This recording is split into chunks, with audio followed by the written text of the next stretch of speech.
লা ইলাহা ইল্লাল্লাহ মুহাম্মাদুর রাসূলুল্লাহ। দক্ষিণী সুপারস্টার থেকে রাজনীতির ময়দান, থালাপতি বিজয়ের পথ চলা এখন এক নতুন মোড় নিয়েছে। অভিনয়ের গ্ল্যামার ছেড়ে এবার তামিলনাড়ুর রাজনীতিতে শক্ত অবস্থান তৈরি করতে দৃঢ়প্রতিজ্ঞ বিজয়। এরই অংশ হিসেবে সম্প্রতি ভারতের তামিলনাড়ুর মুসলমানদের প্রতি সংহতি প্রকাশ করতে চেন্নাইয়ে আয়োজন করেছিলেন এক বিশাল ইফতার পার্টির। ৭ মার্চ চেন্নাইয়ের রোয়াপোট্টা এলাকার YMCA মাঠে বিজয়ের রাজনৈতিক দল তামিঝাগা ভেট্রি কাজাগামের উদ্যোগে আয়োজন করা হয় এই ইফতার মাহফিলের। মুসলিম সম্প্রদায়ের প্রতি সংহতি জানিয়ে নিজেও সারাদিন রোজা রাখেন বিজয়, এমনকি নামাজেও অংশ নেন। আয়োজনে উপস্থিত ছিলেন স্থানীয় 15টি মসজিদের ইমাম সহ প্রায় 3000 মানুষ।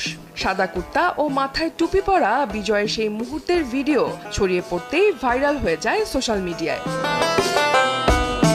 এই ইফতার আয়োজনের পর ভক্তদের মধ্যে মতভেদ স্পষ্ট হয়ে উঠেছে। অনেকে বিজয়ের সম্প্রীতির বার্তাকে সাধুবাদ জানিয়েছেন, আবার কেউ কেউ এটিকে কেবলমাত্র ভোটের রাজনীতির কৌশল হিসেবেই দেখছেন। কেউ বলছেন একজন নেতা হিসেবে এটি প্রশংসনীয় উদ্যোগ, আবার কেউ কটাক্ষ করে লিখেছেন নতুন দল খুলেছেন, তাই ভোট ব্যাংকের জন্য ভাইজানদের খুশি করতে হবে। 2024 সালের ফেব্রুয়ারিতে দল গঠনের ঘোষণা দিয়ে 2026 সালে তামিলনাড়ু বিধানসভা নির্বাচনে প্রতিদ্বন্দ্বিতার প্রস্তুতি নিচ্ছেন বিজয়। ইতিমধ্যেই জনসংখ্যা ভিত্তিক সংসদীয় সীমানা নির্ধারণ নিয়ে তার মতামত স্পষ্ট করেছেন, যা দক্ষিণ ভারতীয় রাজ্যগুলোর জন্য ন্যায় বিচার দাবি করে।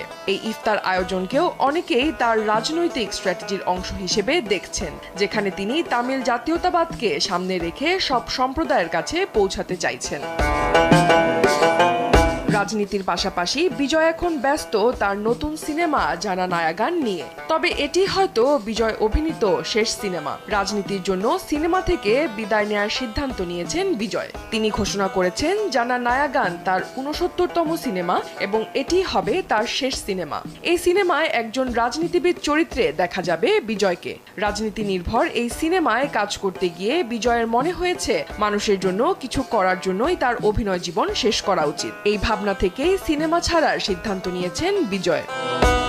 ক্যারিয়ারের শেষ সিনেমা জানা নায়াগানে বিজয়ের পারিশ্রমিক 275 কোটি, যা তাকে ভারতীয় সিনেমার সবচেয়ে দামি তারকা হিসেবে প্রতিষ্ঠিত করেছে। শাহরুখ খান, সালমান খান, প্রভাস কিংবা রজনীকান্তের মতো তারকাদের পেছনে ফেলে তিনি এখন সিনেমা জগতের সবচেয়ে দামি তারকা। উল্লেখ্য, বিজয় থালাপতির পুরো নাম জোসেফ বিজয় চন্দ্রশেখর। 1992